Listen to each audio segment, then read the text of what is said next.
నమస్తే అగ్రి తెలుగుకు స్వాగతం. ప్రస్తుతం మనం సత్యసాయి జిల్లా కదిరిలోని వ్యవసాయ పరిశోధన స్థానానికి అయితే రావడం జరిగింది. ఇక్కడ ముఖ్యంగా ఈ వేరుశనగ రకాలైతే ఎక్కువగా రీసెర్చ్ చేస్తూ ఇది ఎస్పెషల్లీ వేరుశనగ పరిశోధనా స్థానం ఇది. మరి ఇక్కడ డాక్టర్ ఆర్ నరసింహులు గారు సైంటిస్ట్గా ఉన్నారు. మరి ఇక్కడ ఎలాంటి వేరుశనగ వంగడాలు ఆల్రెడీ తయారవుతున్నాయి అవన్నీ కనుక్కుందాం సార్ అడిగి. సార్ నమస్తే. సార్ నమస్తే అండి.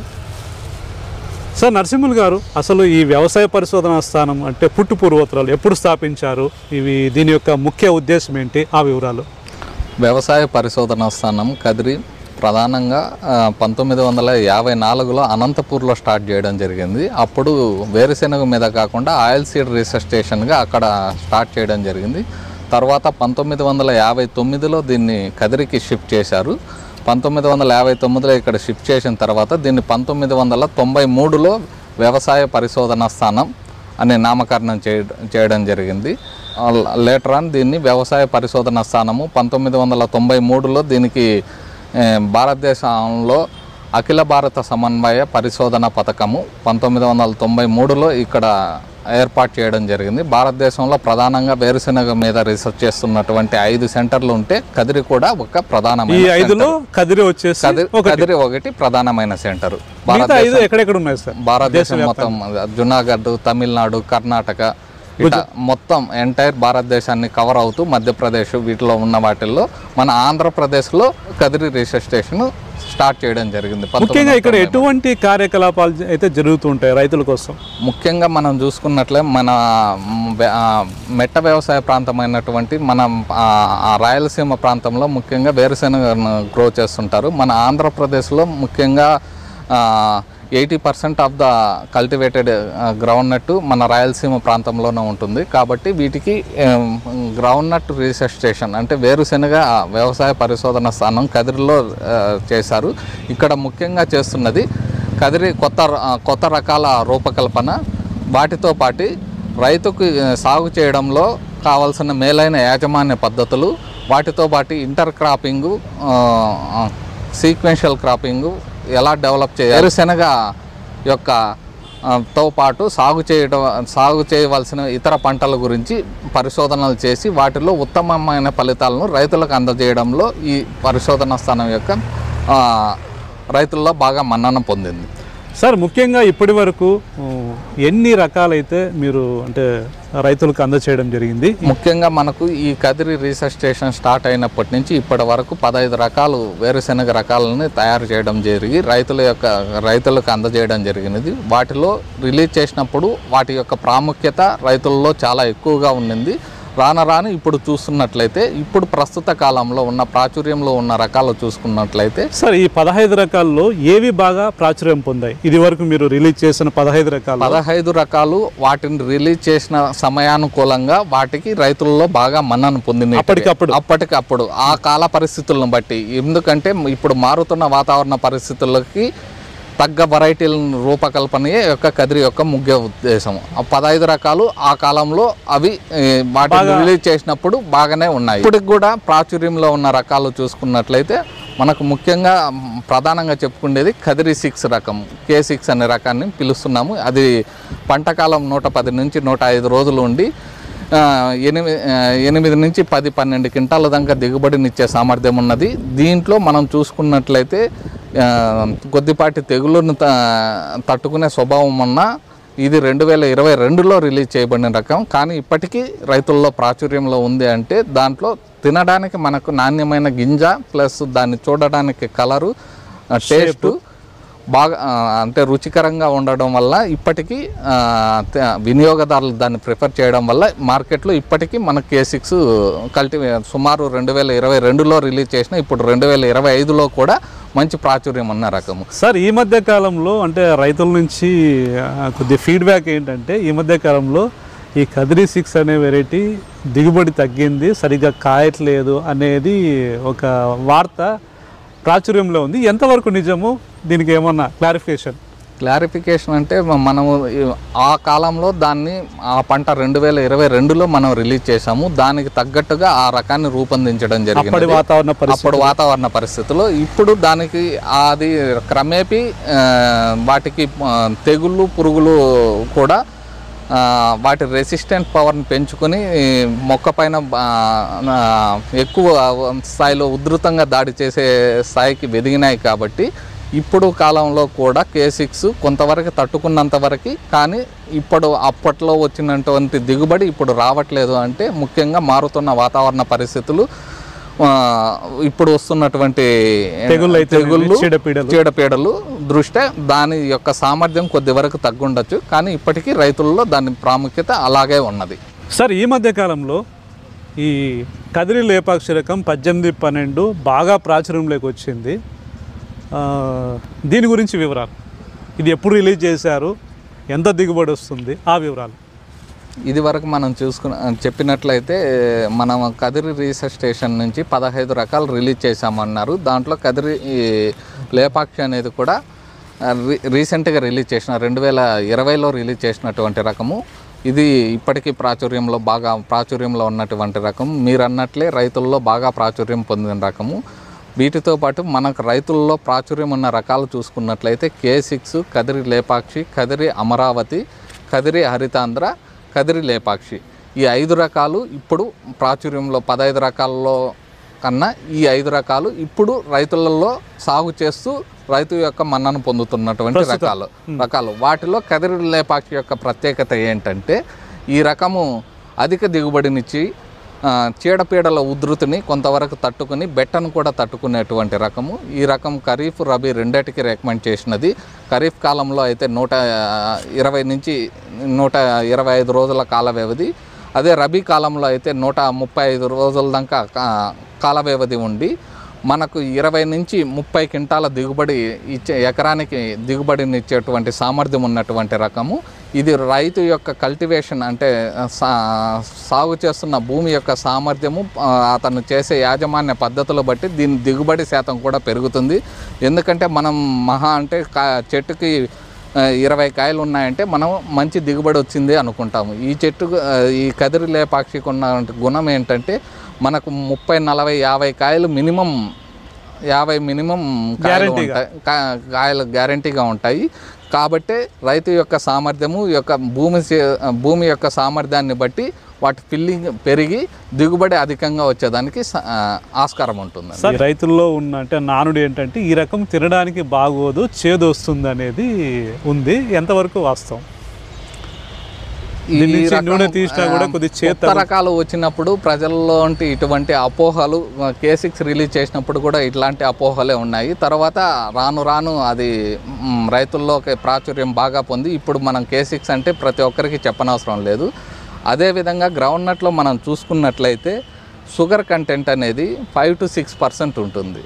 ఈ K6లో అనేది 5% ఉంటుంది షుగర్స్. అది తినడానికి తీయగా అనిపిస్తుంది. ఈ కదిరి లేపాక్షి వీటిలో చూసుకున్నట్లయితే 4 to 5% షుగర్ లెవెల్స్ ఉంటాయి. 4 to 5% కొద్దిపాటి మనకు అది తినడానికి కొద్దిగా ఒగరుగా అనిపిస్తుంది, కానీ మరీ చేదుగా అది ఉండదు. కానీ లేతకాయలు తిన్నప్పుడు వాళ్ళకి ఆ బిట్టర్నెస్ చేదు అనేది కొద్దిగా ప్రస్ఫుటంగా తింటానే తీయగా అనిపించకుండా అలా అనిపిస్తుంది. కానీ కాయ ముదిరిన కొద్దీ దాంట్లో షుగర్ లెవెల్స్ కంటెంట్లు 4 to 5%కి వస్తాయి. కాబట్టి ఆ చేదు అనేది ఉండదు. మామూలుగా యాంటీ ఆక్సిడెంట్ అంటే మొక్కలు డిసీజెస్కి ప్లస్ పురుగులకి అంటే చీడపీడల ఉధృతిని తట్టుకోవడానికి యాంటీ ఆక్సిడెంట్ అనేటివి ఉపయోగపడతాయి. వీటిలో కొద్దిగా ఎక్కువ ఉండటం వల్ల చీడపీడల ఉధృతిని తట్టుకుంటుంది. అట్టేటప్పుడు ఆ ఉధృతిని తట్టుకునేటప్పుడు ఇది మనం లేతకాయలు తిన్నప్పుడు కొద్దిగా వగర అనిపిస్తుంది, కానీ చేదు ఉండదు. తర్వాత మెచ్యూరిటీ అయిపోయిన తర్వాత ఆ కంటెంట్ ఏమీ ఉండదు, మనకు నార్మల్ గ్రౌండ్ నట్ తిన్న విధంగానే ఉంటుంది. సో K6 పోలిస్తే ఒక 1% తీపిదం షుగర్ కంటెంట్ కొద్దిగా తక్కువ ఉంటుంది వీటిల్లో. సార్ నరసింహులు గారు, ఇక ఈ రైతు ఎవరైనా సరే అంటే సాగు చేసేవాళ్ళు మంచి దిగుబడి రావాలని చూస్తారు. ప్రస్తుతం రైతుకు సరిపోయే రకాలైతే ఏమున్నాయో వాటి గురించి వివరిస్తారా? మనం ముఖ్యంగా చూసుకున్నట్లయితే అయితే కదిరి నుంచి రిలీజ్ చేసిన రకాల్లో మనము మన ప్రాంతానికి అనువైన పంటలు కూడా చూసుకోవాలన్నమాట. వీటిలో ముఖ్యంగా బోల్డ్ కన్ఫెక్షనరీ టైప్ అంటారు. గింజలు బాగా పెద్దగా ఉండి తినడానికి ఉపయోగించడానికి, పచ్చికాయలుగా ఉపయోగించేటువంటి ఆ ప్రాంతాల్లో చూసుకున్నట్లయితే మన దగ్గర కదిరి 7, కదిరి 8 బోల్డ్, కదిరి 7 బోల్డ్, కదిరి 8 బోల్డ్ అనే 2 రకాలు ఉన్నాయి. ఈ 2 రకాలు కూడా గింజ పరిమాణం ఎక్కువగా ఉండి తినడానికి అనుకూలంగా ఉన్నటువంటి రకాలు, లావు రకాలు. వీటిని ప్రధానంగా 120 నుంచి 135 రోజుల డ్యూరేషన్ పంటకాలం ఉండి 20 నుంచి 30 క్వింటాల దిగుబడి ఎకరానికి ఇచ్చేటువంటి సామర్థ్యం ఉన్నటువంటి రకాలు. ఈ 2 రకాలు కూడా కదిరి 7 కానీ కదిరి 8 కానీ చీడపీడల ఉధృతిని కూడా బాగా తట్టుకుంటుంది. ఆకులు పచ్చగా, ముదురు ఆకు పచ్చలో ఉండి చీడపీడల ఉధృతిని కూడా తట్టుకుని బెట్టను కూడా తట్టుకునే రకాలు. అది కాకుండా మన ప్రాంతంలో తక్కువ వర్షపాతం పడి తక్కువ కాలంలో మనం తక్కువ పంట కాలంలో మనం కంప్లీట్ కావాలనుకున్నప్పుడు కదిరి హరితాంధ్ర అనే రకము చాలా పొట్టిగా ఉండి ఎక్కువ దిగుబడి ఇచ్చేటువంటి సామర్థ్యం, అంటే 100 రోజులు, 100 నుంచి 110 రోజుల కాల వ్యవధిలో 20 నుంచి 30 క్వింటాల దిగుబడిని ఇచ్చేటువంటి సామర్థ్యం ఉన్నటువంటి రకము. ఇది కూడా చీడపీడల ఉధృతిని ప్లస్ బెట్టను కూడా తట్టుకుంటుంది. వీటితో పాటు మన బెట్ట పరిస్థితుల్లో కల్టివేట్ చేసినప్పుడు K9 అనే రకం ఉన్నది. ఇది బెట్టను సమర్థవంతంగా తట్టుకొని 25 రోజుల దాకా బెట్ట పరిస్థితులు వచ్చినా కూడా వాటిని తట్టుకొని నికరంగా దిగుబడి ఇచ్చేటువంటి సామర్థ్యం ఉన్నట్టు 20 క్వింటాల దాకా దిగుబడి ఇచ్చేటువంటి సామర్థ్యం ఉన్నటువంటి రకము. ఇది కూడా 120 రోజుల పంట కాలం ఉంటుంది. మీడియం రకము. దీంట్లో సెల్లింగ్ పర్సెంటేజ్ అంటే అవుటర్న్ అని రైతులు అంటుంటారు కూడా, అది కూడా ఎక్కువగా ఉంటుంది. 100 గింజలకి 100 కాయలు తీసుకున్నట్లయితే 80% మనకు పప్పు వస్తుంది. కాబట్టి దీంట్లో సెల్లింగ్ పర్సెంటేజ్ కూడా ఎక్కువ ఉంటుంది, బెట్టను కూడా తట్టుకుంటుంది. ఈ రకం కూడా రైతుల్లో బాగా ప్రాచుర్యం ఉన్నటువంటి రకము. వీటితో పాటు కదిరి అమరావతి, కదిరి చిత్రావతి అనే 2 రకాలను రిలీజ్ చేయడం జరిగింది. ఇవి కూడా బెట్ట పరిస్థితులు ప్లస్ చీడపీడల ఉధృతిని బాగా తట్టుకుని 125 నుంచి 130 రోజుల కాల వ్యవధిలో 20 నుంచి 30 క్వింటాల దిగుబడిని ఇచ్చేటువంటి రకము. దీంట్లో కదిరి చిత్రావతి మన ప్రాంతానికి బాగా అనుకూలంగా ఉంటుంది. సార్ నరసింహులు గారు, ఇప్పుడు నీటి పారుదల ఉండి రైతులు ఎవరైనా అంటే నీటి పారుదల కింద సాగు చేసుకోవాలనుకుంటే ఏ రకం అయితే బాగుంటుంది? నీటి పారుదల ఉన్నప్పుడు మనము కదిరి లేపాక్షి అనే రకం చాలా బాగా ఉంటుంది. వీటితో పాటు మన ప్రాంతీయ వ్యవసాయ పరిశోధన స్థానం నుంచి రిలీజ్ చేసినటువంటి, తిరుపతి నుంచి రిలీజ్ చేసినటువంటి కదిరి విశిష్ట అనే రకము 1694 అని దొరుకుతున్నది. ఇది కూడా రైతుల్లో బాగా ప్రాచుర్యం ఉంది. 110 రోజుల పంట కాలంలో 20 క్వింటాల దాకా ఎకరానికి దిగుబడిని ఇచ్చేటువంటి సామర్థ్యం ఉన్నటువంటి రకం. ఇవి నీటి కింద మరీ తక్కువ నీటి ఉన్నప్పుడు మనకు కదిరి హరితాంధ్ర కానీ నిత్యహరిత అని 2 రకాలు ఉన్నాయి. ఇవి 110 రోజుల్లోనే పంటకాలం కంప్లీట్ అయ్యి 3 కాయలు కూడా ఉండేదానికి ఆస్కారం ఉంది. కాబట్టి ఇవి కూడా 20 నుంచి 30 రోజుల 20 నుంచి 30 క్వింటాల దిగుబడిని ఇచ్చేటువంటి సామర్థ్యం. 3 గింజలు వస్తాయి సార్ ఇవి? 3 గింజలు. వీటిల్లో నిత్యహరిత కానీ కదిరి హరితాంధ్ర కానీ ఈ 2 కూడా పొట్టి రకాలు ప్లస్ 100-110 రోజుల్లో పంటకాలం కంప్లీట్ అయిపోతాయి. కాబట్టి మనకు తక్కువ నీటి వసతి ఉన్నటువంటి ప్రాంతాల్లో ఈ రకాలని మనము రికమెండ్ చేస్తాము. అదే కానీ బెట్ట పరిస్థితులు ఉండి లేటుగా సోయింగ్ చేసుకునే పరిస్థితుల్లో అయితే నిత్యహరిత కానీ కదిరి హరితాంధ్ర కానీ K9 కానీ ఈ రకాలను మనం సిఫారసు చేస్తున్నాం. సార్ విత్తనాలు కావాలంటే రైతులకు ఎవరైనా అంటే ఎవరిని సంప్రదించారు? విత్తనాలు కదిరి రీసెర్చ్ స్టేషన్ నుంచి డెవలప్ చేసినటువంటి రకాలు ఏవైనా కానీ మనం ఇదివరకు చెప్పుకున్న K6 కానీ కదిరి లేపాక్షి కానీ కదిరి హరితాంధ్ర కానీ K9 కానీ K8 కానీ K7 బోల్డ్ కానీ ఈ రకాలని మన కదిరి వ్యవసాయ పరిశోధన స్థానంలో లభిస్తాయి. బ్రేడర్ సీడ్ కావాలనుకున్న వాళ్ళు కిలో 170 రూపాయలు అవుతుంది. బ్రేడర్ సీడ్ ఏదైనా రకమైనా కూడా 170 రూపాయలు కిలో. అదే కాకుండా మన ఫౌండేషన్ కానీ ట్రూత్ఫుల్ లేబుల్ సీడ్ కానీ కావాలనుకుంటే 120 రూపాయలు కిలో విత్తనం కాయలు దొరుకుతాయి ఇక్కడ.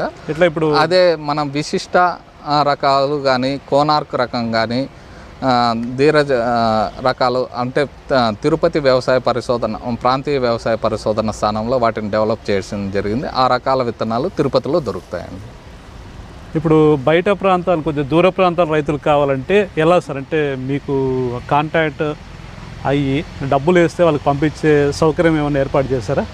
దూర ప్రాంత రైతులకు కూడా మా అకౌంట్ నెంబర్ ఇస్తారు. మమ్మల్ని కన్సల్ట్ అయినారంటే ఫోన్ ద్వారా కానీ కన్సల్ట్ అయితే మా అకౌంట్ నెంబర్ ఇస్తారు. మీ ఫోన్ నెంబర్? ఆ అకౌంట్ నెంబర్ ఇచ్చినప్పుడు ఆ అకౌంట్కి డబ్బు ఎంత అవుతుందో కూడా చెప్తాం. ఆ డబ్బు కానీ వేస్తే వాళ్ళకి కొరియర్ ద్వారా పంపించే ఏర్పాట్లు చేస్తాం. ఇక్కడ విత్తనాల కోసము సంప్రదించాల్సిన నంబర్ ఉంటే చెప్పండి సార్.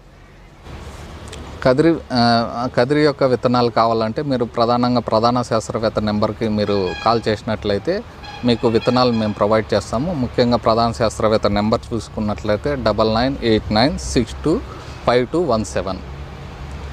ఆ నెంబరే కాకుండా వేరొక నెంబర్ కూడా 9494748376 కాంటాక్ట్ చేసినా కూడా మీకు విత్తనాలు ఇక్కడి నుంచి మేము అరేంజ్ చేయగలుగుతాం. సార్ నరసింహ గారు, ఈ సత్యసాయి జిల్లా కదిరి వ్యవసాయ పరిశోధనా స్థానం ద్వారా రైతులకు అందుతున్న సేవల గురించి చాలా మంచి వివరాలు తెలియజేశారు సార్. నమస్తే సార్. థ్యాంక్ యూ అండి, ధన్యవాదాలు.